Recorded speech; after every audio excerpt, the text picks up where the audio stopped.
On September 8th, 2020, I asked this question on Reddit. Was there ever a company worth 13 billion before launch of a product?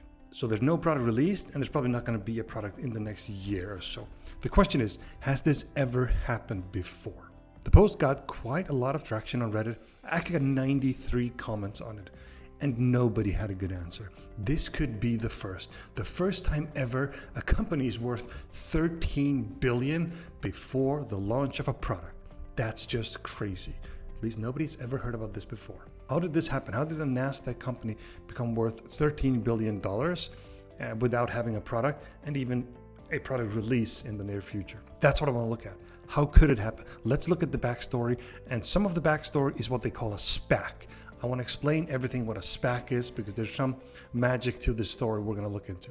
On top of all this, the Nikola story is being compared to Theranos, the famous fraud led by Elizabeth Holmes. There's a big difference though. Theranos was a private company. Nikola is a listed company, a NASDAQ listed company. So all in all, this fascinates me, how this company went from nothing to a multi-billion-dollar company in a very, very short time. This is Raw Startup. I'm the founder of Vivino. We're the world's largest wine app and wine community, with over 46 million users around the world. We sell wine for hundreds of millions of dollars every year, and an IPO could well be something we look at some point. Let's start by looking at this guy, Trevor Milton, the man behind everything. He's from Utah, comes from a Mormon background, did his mission in the favelas of Brazil.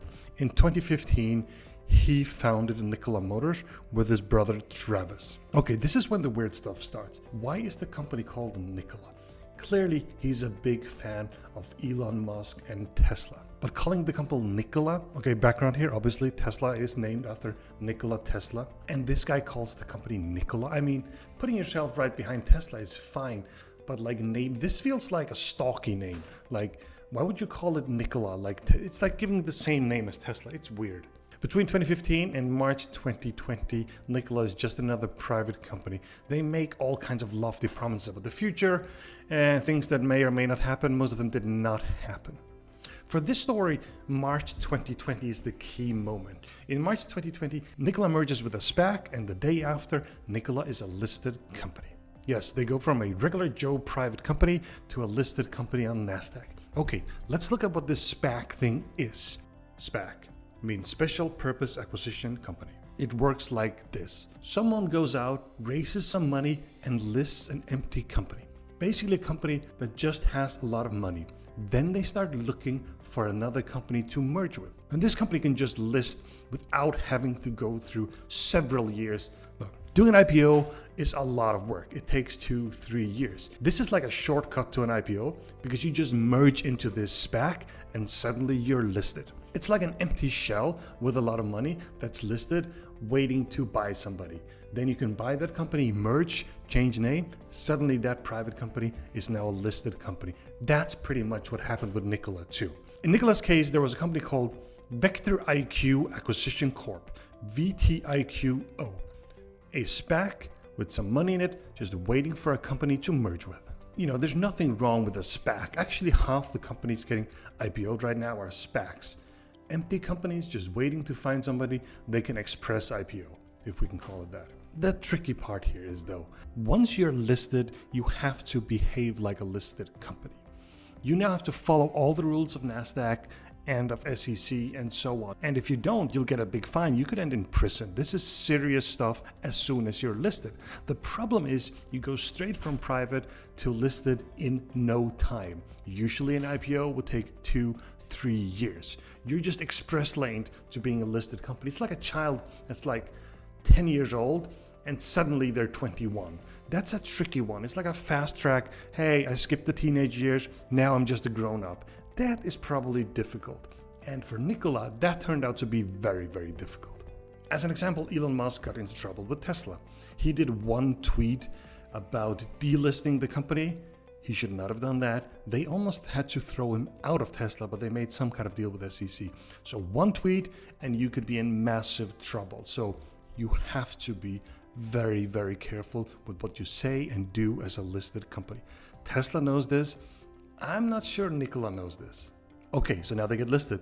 Let's have a look at the stock price here, right? So they start from the listing, nothing really happens until this merger happens and things start going up slowly. They start at around $10. In May, things start going a bit crazy. They hit around $30, not bad. They just triple the value. They go down a little bit and then they jump like crazy. They get to almost $80 per share. This company at this point is worth, I don't know, probably over 30 billion. So the company that was worth who knows what, maybe nothing a few months earlier, is now worth 30 billion. This is also when they start getting scrutiny and people start looking at Nikola. What is going on? How did this rocket ship just go crazy in such a short time? Yes, so people really start scrutinizing the company, and specifically there's something called Hindenburg Research. They release a report in September of 2020 with all kinds of accusations. Let's have a look at some of the stuff in there and what all other people have found. Just be aware, Hindenburg Research is what we call a short seller, which means they make money as the price goes down. So they have a clear interest in finding stuff on the company that doesn't look good, so the stock price goes down. That's their job. They're transparent around that, but just have that in mind whatever you hear about Nikola and the Hindenburg Research. The core of the report is that they accuse Nikola of misleading investors in a bad way. Let's have some examples of what they have found and others have found on this. In 2016, they present a truck and they keep talking about this fully working truck. Like Milton keeps saying that it's a fully working truck.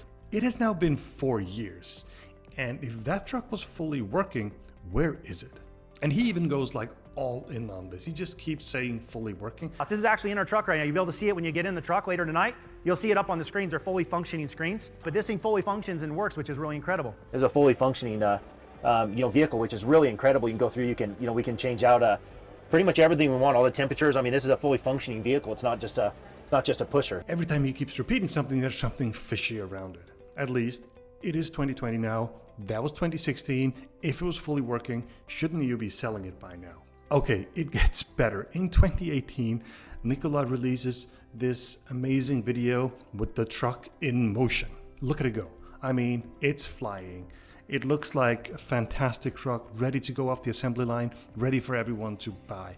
There is a tiny problem though. The report claims that they pushed this truck up a hill and then rolled it down the hill, and that's why it's in motion.